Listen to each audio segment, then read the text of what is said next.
عامر بن سعید رضی اللہ تعالیٰ عنہ کی امیری کا واقعہ۔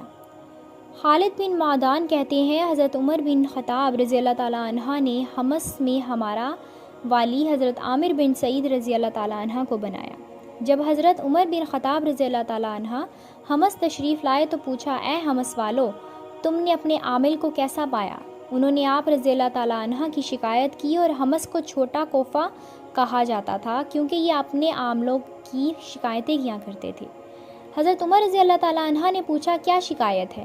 انہوں نے کہا، ہمیں ان سے 4 شکایتیں ہیں۔ ایک یہ کہ ہمارے پاس دن چڑھے تشریف لاتے ہیں۔ حضرت عمر رضی اللہ تعالیٰ عنہ نے اسے بڑا سمجھا، فرمایا، اور کیا؟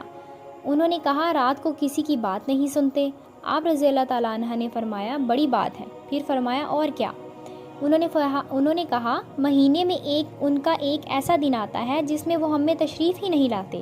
آپ رضی اللہ تعالیٰ عنہ نے فرمایا، یہ بھی بڑی بات ہے۔ پھر فرمایا، اور کیا ہے؟ انہوں نے کہا، ایک دن آپ پر گویا موت طاری ہو جاتی ہے۔ آپ رضی اللہ تعالیٰ عنہ نے حضرت عامر بن سعید اور لوگوں کو اکٹھا کیا اور کہا، اے اللہ، آج اس میں میری رائے کو غلط نہ کرنا۔ فرمایا، تمہیں ان سے کیا شکایت ہے؟ لوگوں نے کہا، یہ ہمارے پاس نہیں آتے یہاں تک کہ دن بلند ہو جاتا ہے۔ حضرت سعید رضی اللہ تعالیٰ عنہ نے فرمایا، اللہ کی قسم میں اس کا ذکر کرنا ناپسند کرتا ہوں۔ بات یہ ہے کہ میرے گھر والوں کے لیے کوئی خادم نہیں ہے، لہٰذا میں خود اپنا آٹا گوندھتا ہوں، پھر میں انتظار میں بیٹھ جاتا ہوں تاکہ آٹا خمیر ہو جائے، پھر میں اپنی روٹی پکاتا ہوں، پھر وضو کرتا ہوں اور ان کے پاس آتا ہوں۔ حضرت عمر فاروق رضی اللہ تعالیٰ عنہ نے لوگوں سے پوچھا، تم ان سے اور کیا شکایت کرتے ہو؟ لوگوں نے کہا، رات کو کسی کو جواب نہیں دیتے۔ حضرت عمر رضی اللہ تعالیٰ عنہ نے آپ رضی اللہ تعالیٰ عنہ سے فرمایا، تم کیا کہتے ہو اس بارے میں؟ فرمایا، اگرچہ میں اس کا تذکرہ کرنا نامناسب سمجھتا ہوں، بات یہ ہے کہ میں نے دن ان کے لیے وقف کر رکھا ہے اور رات اللہ تعالیٰ کے لیے۔ حضرت عمر رضی اللہ تعالیٰ عنہ نے لوگوں سے فرمایا، اور کیا شکایت ہے ان سے تم لوگوں کو؟ لوگوں نے کہا، انہوں نے مہینے میں ایک دن مقرر کر رکھا ہے جس میں باہر تشریف نہیں لاتے۔ اور حضرت عمر رضی اللہ تعالیٰ عنہ نے فرمایا، آپ کیا کہتے ہیں اس بارے میں؟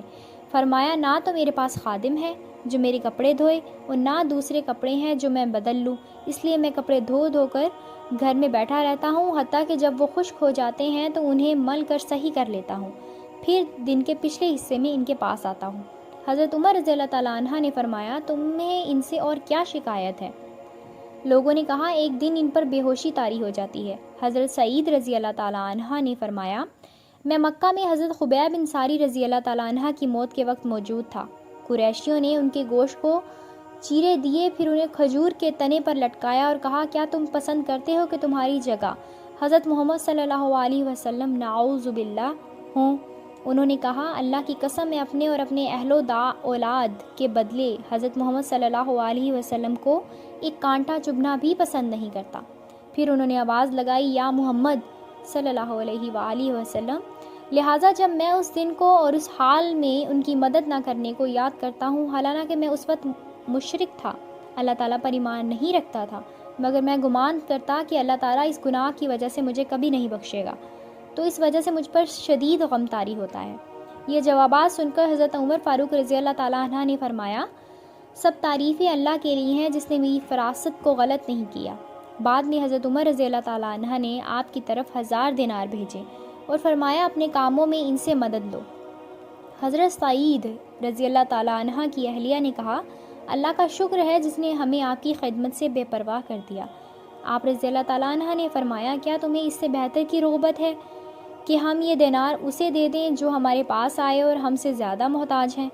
انہوں نے کہا، ہاں ٹھیک ہے۔ آپ رضی اللہ تعالیٰ عنہ نے اپنے گھر والوں میں سے ایک معتمد کو بلایا اور دیناروں کی تھیلیاں بنائیں، پھر فرمایا، یہ فلاں قبیلہ کی بیوہ کے پاس لے جاؤ، اور یہ فلاں کے یتیم کے پاس، اور یہ فلاں کے مسکین کے پاس، اور یہ فلاں قبیلے کے مریض کے پاس لے جاؤ، حتیٰ کہ ان کے پاس صرف 1 دینار رہ گیا تو بیوی سے فرمایا، یہ تم خرچ کر لو۔